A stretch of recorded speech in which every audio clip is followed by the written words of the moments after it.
Non, c'est pas un lama, c'est un petit alpaga. Il est pas trop mignon, les amis. Je l'ai trouvé en baladant chez H&M l'autre jour. Je dis tiens, ça peut être sympa pour ma petite Laylou. Il est pas trop mignon? Comme il est beau. Oh. Trop mignon. Oui, t'inquiète, on va présenter aussi ton bébé. Pas trop beau? Il a aussi son bébé, les amis. Pas trop mignon. Bon, les amis. J'essaie de détendre un petit peu l'atmosphère avant de passer dans le vif du sujet. Bonjour à tous, j'espère que vous allez bien. On se retrouve aujourd'hui dans une nouvelle vidéo qui n'a absolument rien à voir avec la décoration ou encore voilà, motivation ménage, rangement, que sais-je. Et je pense que tu l'auras compris notamment au travers du titre de la vidéo. J'ai décidé de tourner cette petite vidéo pour remettre les choses au clair. Alors attention, je dis ça avec beaucoup de bienveillance, mais aussi beaucoup d'authenticité. Vous êtes nombreuses à m'interpeller sur des questions qui n'ont absolument rien à voir avec la décoration, le ménage, le rangement, etc., les produits, chambre des enfants, etc.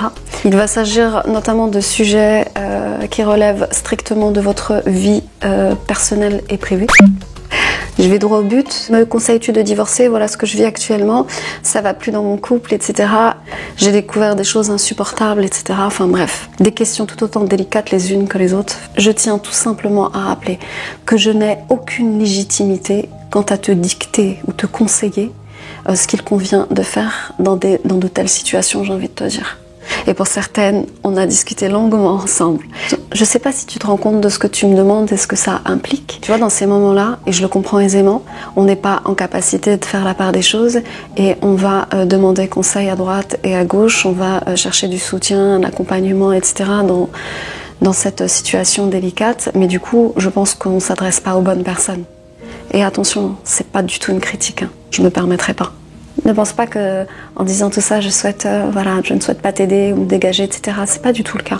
C'est simplement te rappeler que dans ces moments-là, il faut s'adresser aux bonnes personnes. Mais simplement pour te rappeler que dans ces moments-là, on n'est pas nous-mêmes, donc il faut faire attention à ce qu'on fait.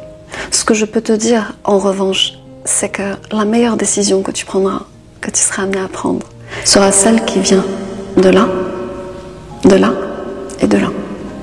De ton cœur, de ta raison, ton esprit et ton âme. C'est tout.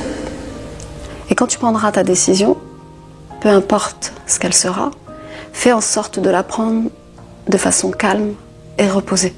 Ainsi, tu pourras alors prendre la bonne décision, une décision mesurée. Pas de décision hâtive, pas de décision à chaud que tu vas regretter amèrement à froid. Dans ces conditions, tu seras en capacité de maîtriser tes émotions, gouverner tes émotions et pas l'inverse. Attention, je ne suis pas en train de dire que les émotions sont une mauvaise chose, bien au contraire. Elles s'avèrent être un véritable atout si tant est qu'elles soient maîtrisées. Autre chose que je considère pouvoir te dire à mon niveau, s'il te plaît, ne te compare pas avec les autres. Comme j'ai pu entendre à plusieurs reprises, ouais, mais tu vois, ma sœur, en fait, elle, etc. Ma collaboratrice, ma meilleure amie, ma belle-sœur, ma collègue, ma collaboratrice, etc. Tu vois, elle, etc. Non, c'est vraiment, c'est une très, très mauvaise chose de comparer. Même si je te l'accorde. Les comparaisons rythment depuis toujours les interactions humaines. En procédant à ce type de comparaison, ta vision des faits, elle est tronquée et la décision que tu vas prendre, ça sera pas la bonne, forcément. Alors oui, sur la forme, ça va être des choses qui vont être relativement similaires, du type, je prends un exemple, elle est maman, tu es maman, elle a accouché, tu as accouché, vous avez vécu sur la forme un accouchement, c'est la même chose.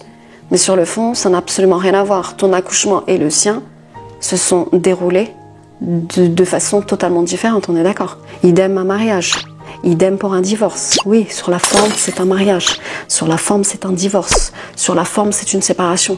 Mais après, chacun son vécu, chacun sa personnalité. Ça n'a absolument rien à voir, il ne faut pas rentrer là-dedans. Ça, vraiment, on ne rentre même pas dans ça. Ce que je peux te dire d'autre à mon niveau? Qu'est-ce que je peux te dire d'autre à mon niveau? Qu'est-ce que je peux te dire d'autre à mon niveau et que je peux me permettre de te dire? Évidemment qu'il y a toujours une solution. Que parfois, la solution, elle ne se présente pas immédiatement, mais elle apparaît quelque temps après. Ou encore que la solution se trouve juste devant ton nez, juste devant là, mais que tu n'es tout simplement pas en capacité de la voir, eu égard notamment à ton état émotionnel, psychique, mental. D'où ce que je te disais précédemment au démarrage de cette vidéo, il va falloir prendre ça en considération. Que chaque problème a sa solution, qu'un problème sans solution est un problème mal posé, Albert Einstein. Qu'il arrive parfois que nous appréhendions, redoutions certaines situations, certaines formes de changement, comme j'ai pu le dire à certaines d'entre vous, surtout lorsque nos certitudes sont ébranlées. Pour autant, il s'agit bien souvent d'un bienfait dont les effets favorables vont apparaître ultérieurement. D'où l'importance de prendre de la hauteur et du recul qui va permettre ainsi d'apaiser l'agitation de nos pensées et prendre les décisions qui s'imposent. Il est évident que quand tu vis ce type de situation et que tu es amené à prendre des décisions, et notamment si tu fais le choix, si tu décides d'aller jusqu'au bout, forcément oui, il va y avoir ce sentiment d'incertitude, de crainte, etc. C'est humain. Tu te retrouves sur un territoire qui n'est pas le tien, qu'un territoire inconnu, tu as la perte de tes repères, etc. Donc c'est normal. L'inconnu a tendance à effrayer, ce qui est parfaitement normal. Et alors même que la situation n'est pas saine, que la relation n'est pas saine, paradoxalement, elle est rassurante dans la mesure où elle est familière, puisqu'elle t'est familière. D'où l'importance de t'entourer de belles personnes, de bonnes personnes, qui vont te donner des conseils avisés et qui vont surtout te conseiller comme si c'était eux-mêmes qui étaient concernés. Et cette personne ou ces personnes vont ainsi représenter une forme de soutien pour toi dans ce processus, dans ce nouveau cheminement. Et le cas échéant vont t'accompagner dans cette nouvelle transition. Et au contraire, écarte-toi des personnes néfastes qui vont porter un jugement ou alors qui vont venir tout simplement mettre de l'huile sur le feu. Aucun intérêt vraiment. Et pour conclure, souviens-toi de ceci, on a tous notre lot d'épreuves, moi la première, si on peut appeler ça une épreuve, et que tout finit par s'arranger. Vraiment. Et comme tu le sais, après la difficulté vient la facilité. Après la difficulté vient la facilité. Et c'est pas pour rien si c'est rappelé 2 fois. Après la pluie, le beau temps, et même les nuits les plus sombres connaissent une fin lumineuse. J'espère sincèrement avoir pu t'aider au mieux à mon petit niveau. Donne-moi tes nouvelles, si le cœur t'en dit. Prends soin de toi. Ciao.